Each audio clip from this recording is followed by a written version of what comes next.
When choosing plants for your water-saving garden, one option you have is to choose some local native plants. When you go down to your local nursery and see what plants are available, when they say natives, they might be talking about cultivars or hybrid species, and that's not what we're going to focus on today. Today we're focusing on local natives. Some of the benefits of choosing local native plants, they're adapted to the local climate, like the soil, the aspect, your weather conditions.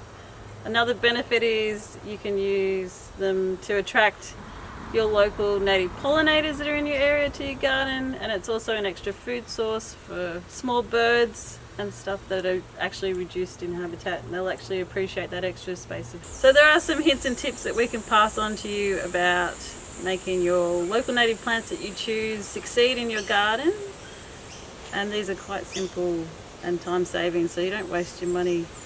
One thing you might want to consider when buying your plants is buying tube stock, as they're a lot cheaper and they tend to adapt better once you're planted than a larger one, which sometimes we find they've already developed a good root system which won't adapt as well as the ones that can develop their root system once they're planted.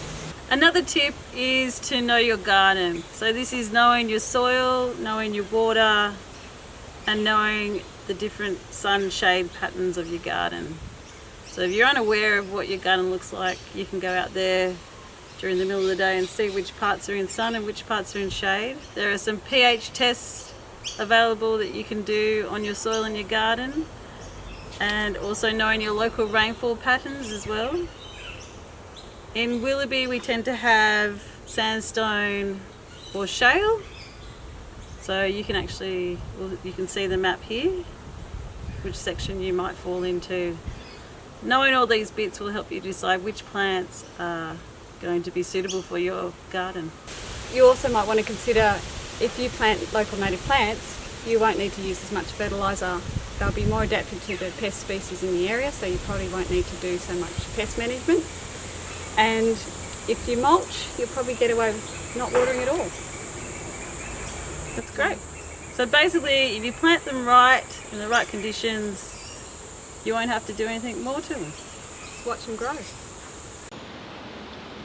Here we are in Chatswood, visiting a native garden.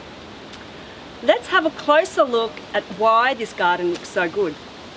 There's leaf litter, well-drained soil, a dense planting of different species, and the diversity of plants. And if we go over here, we can look at some of the plants. We have Pultonea flexilis, Pultonea daphnoides, Coria alba, native orchids Pomaderus, and we have Goodenia ovata. All these plants I've mentioned require little to minimal watering or any fertilisers. Once these plants are established, they will be able to look after themselves. Plants that you could use for screening purposes are vines and scramblers such as Pandaria, Clematis, Herbaceous scandens, and Eustraphus. There are a few plants or trees you could use.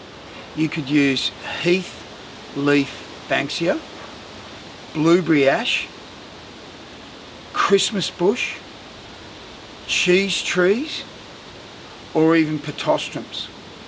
Plants that require moderate water include ferns, native violets, your sedges like cypresses, juncuses, garniers, and isolepis.